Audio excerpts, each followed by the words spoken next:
Hello friends, ધોરણ 9 maths. હું મનીષા કોઠારી આપનું હાર્દિક સ્વાગત કરું છું. કેમ છો? મજામાં ને? હવે આપણે ચેપ્ટર 14.4 દાખલા નંબર 3 નીચેના અવલોકનો ચડતા ક્રમમાં ગોઠવેલ છે.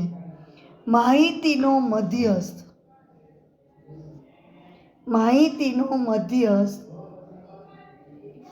63 હોય, 63 છે, તો એક્સનું મૂલ્ય શોધો. તો આપણને એક રકમ આપી છે 29, 32, 48, 50, x વત્તા 2, 72, 78, 84 અને 95. તો ફ્રેન્ડ્સ, મધ્યસ્થ માટે પહેલાં ચડતા ક્રમમાં ગોઠવવાના હોય. તો એની બદલે આપણને ચડતા ક્રમમાં તો આપેલા જ છે. તો આપણે પહેલાં એકી સંખ્યા છે કે બેકી કાઉન્ટ કરવાનું. 1, 2, 3, 4, 5, 6, 7, 8, 9, 10. n બરાબર 10 એટલે બેકી સંખ્યા થઈ. બેકી સંખ્યા હોય તો મધ્યસ્થનું સૂત્ર મધ્યસ્થ m બરાબર n/2 અવલોકન વત્તા n/2 પ્લસ 1 અવલોકન છેદમાં 2. તો મિત્રો, મધ્યસ્થ માટે આપણે પહેલાં ચડતા ક્રમમાં ગોઠવવાના હોય. તો ચડતા ક્રમમાં તમને આપેલા જ છે. તો તમારે ખાલી સૂત્ર મૂકવાનું. એકી સંખ્યા છે કે બેકી એનું સૂત્ર મૂકવાનું. મધ્યસ્થ m બરાબર n/2 અવલોકન, n/2 પ્લસ 1 અવલોકન છેદમાં 2. હવે ફ્રેન્ડ્સ, n એટલે 10 સંખ્યા છે, તો nની જગ્યાએ હું 10 મૂકીશ. એવી જ રીતે અહીંયા nની જગ્યાએ 10 મૂકવાના છેદમાં 2. હવે આપણે 10ના અડધા કરવાના. 10ના અડધા 5. અહીંયા 10ના અડધા 5. 5 વત્તા 1 એટલે છઠ્ઠું અવલોકન છેદમાં 2. તો મિત્ર, આપણે જે ચડતા ક્રમમાં છે એમાં જોવાનું કે 5મું અવલોકન આપણું રકમમાં કયું છે. તો આપણે અહીંયા જોશો તો તમને x છે એ 5મી રકમ છે. 1, 2, 3, 4, 5 અને x વત્તા 2 છે એ છઠ્ઠી રકમ છે. તો 5મું અવલોકન x થશે, છઠ્ઠું અવલોકન x વત્તા 2 થશે, એને ભાગ્યા 2. હવે આપણને રકમની અંદર મધ્યસ્થ આપેલો છે. તમે જોશો તો રકમમાં મધ્યસ્થ તમને આપેલો છે. મધ્યસ્થ 63 છે. અહીંયા આગળ તમને મધ્યસ્થ 63 આપેલો છે. તો આપણે આગળ મધ્યસ્થ 63 મૂકવાનું. જ્યાં જ્યાં મધ્યસ્થનો જવાબ આવે ત્યાં આપણે 63 મૂકશું.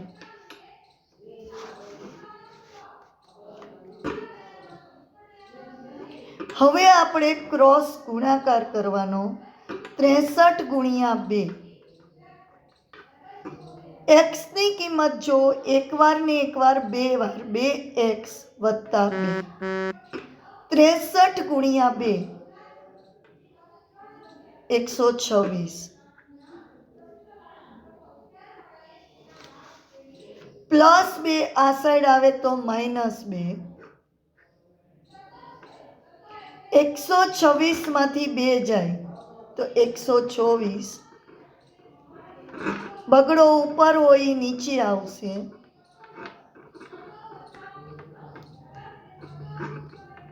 x બરાબર 62 આવ્યા.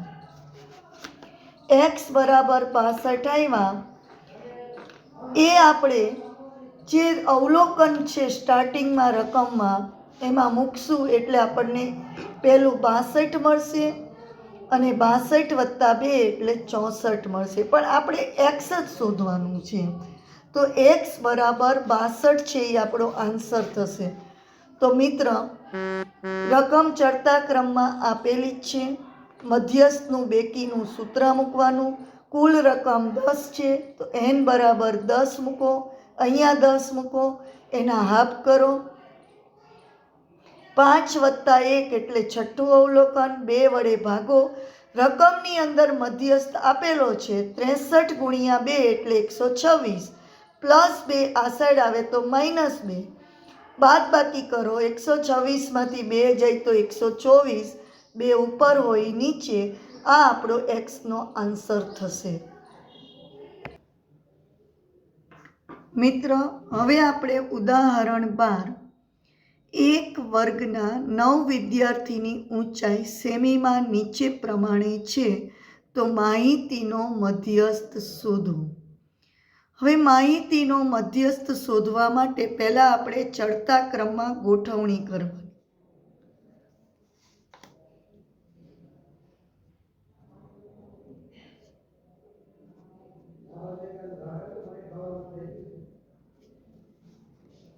ચડતા ક્રમમાં ગોઠવણી કરીએ તો પહેલાં નાની રકમ હોય ત્યાંથી સ્ટાર્ટ કરવાનું. તો પહેલાં 144, એના પછી એનાથી મોટી લેવાની 145, 44, 45, એનાથી મોટી 147 છે આપણી પાસે, 149, 150, 152,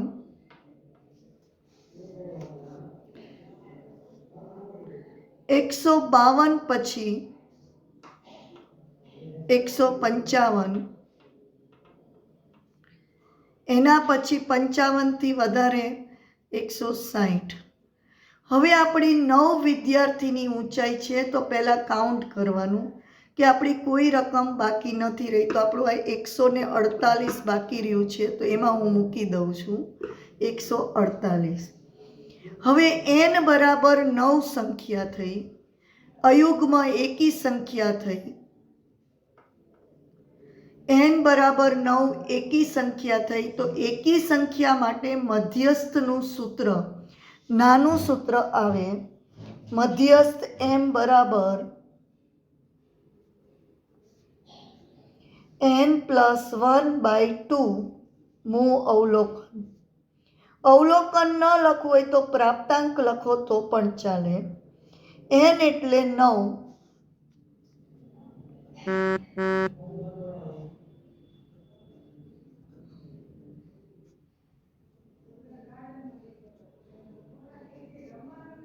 નવ વત્તા 1 એટલે 10. 10 ભાગ્યા 2 એટલે 5મું અવલોકન. ચડતા ક્રમમાં જોવાનું.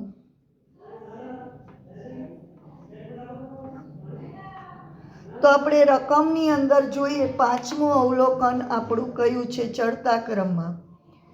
તો 1, 2, 3, 4, 5, 149 છે. તો આપણો જવાબ મધ્યસ્થ m બરાબર 149. હવે જો એકમ કોઈ આપ્યો હોય તો આપણે લખવાનું, આમાં સેમી છે તો આપણે 149 સેમી થશે. મિત્ર, હવે આપણે ઉદાહરણ 13. આજે આપણે મધ્યસ્થના દાખલા જોઈશું. તો રકમ છે આપણી કબડ્ડીની એક ટીમ દ્વારા મેચની શૃંખલામાં મેળવેલા અંક આ પ્રમાણે છે. આ ટીમ દ્વારા મેળવેલા અંકનો મધ્યસ્થ શોધો. તો હવે આપણને એક રકમ આપી છે. આ રકમની અંદર 16 સભ્ય છે. 17, 2, 7, 27, 15, 5, 14, 8, 10, 24, 48, 10, 8, 7, 18 અને 28. તો સૌ પ્રથમ આ રકમની અંદર મધ્યસ્થ શોધવા માટે તો આપણે ચડતા ક્રમમાં ગોઠવણી કરવાની.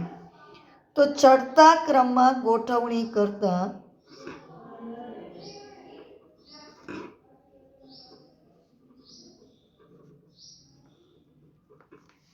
ચડતા ક્રમમાં આપણે ગોઠવણી કરીશું. તો સૌથી પહેલાં જે નાનામાં નાનો અંક હશે એને આપણે લેશું. તો આપણો નાનામાં નાનો અંક 2 છે. એના પછી એનાથી મોટો જોવાનો, તો 2 પછી એક 5 છે. જે આવી જાય એની નીચે હું લાઈન કરીશ એટલે રિપીટ ન થાય. 5 પછી 7 છે, એક વાર અને 2 વાર. એના પછી છે 7 પછી 8. 8 એક વાર અને 2 વાર છે, તો હું 2 વાર લખીશ. 10.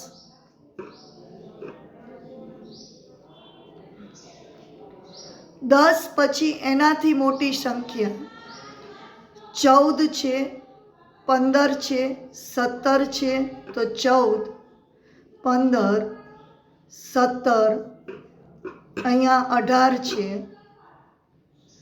18 પછી આવશે 24, 27 અને 28 અને છેલ્લે 48. હવે આપણે પહેલું જ કામ એ કરવાનું છે કે આને કાઉન્ટ કરી લઈ. 16 સંખ્યા આપણી થઈ જાય છે, કોઈ રહી નથી જતી ને. 1 2 3 4 5 6 7 8 9 10 11 12 13 14 15 ને 16. હવે આ 16 રકમ છે એના ઉપરથી આપણે દાખલો ગણવાનો. n બરાબર 16 એટલે બેકી સંખ્યા છે. બેકી સંખ્યા હોય તો આપણે મોટું સૂત્ર મૂકશું.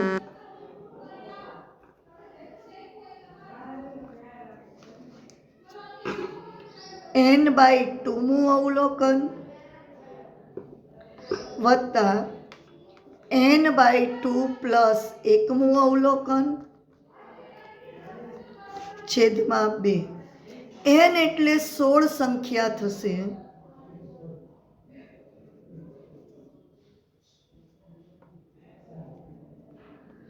n ની જગ્યાએ 16 મૂકો.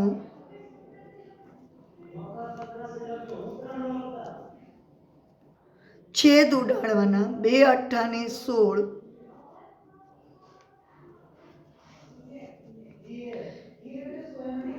8મું અવલોકન. 8 વત્તા 1 એટલે 9મું અવલોકન છેદમાં 2. હવે 8મું અવલોકન અને 9મું અવલોકન છેદમાં 2 આવ્યું. તેને આપણે ચડતા ક્રમમાં જોવાનું.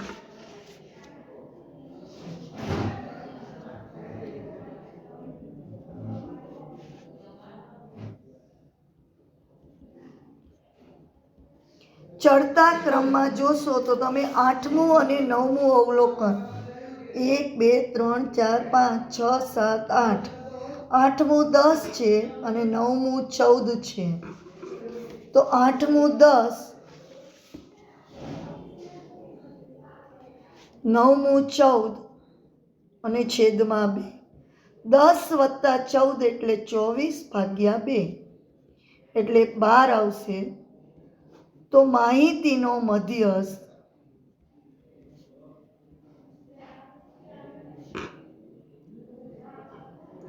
12 છે. માહિતીનો મધ્યસ્થ 12 છે, આપણો આન્સર થશે. તો મિત્ર, મધ્યસ્થ સાવ સહેલો છે. આ 10માની અંદર પણ તમારે આવે છે. સૌ પ્રથમ અવલોકન કાઉન્ટ કરવાના, ચડતા ક્રમમાં ગોઠવવાના. એકી સંખ્યા હોય તો એનું સૂત્ર આવે, બેકી સંખ્યા હોય તો એનું સૂત્ર, અને પછી આપણે કિંમત મૂકી એની અને આપણો મધ્યસ્થ મળી જશે.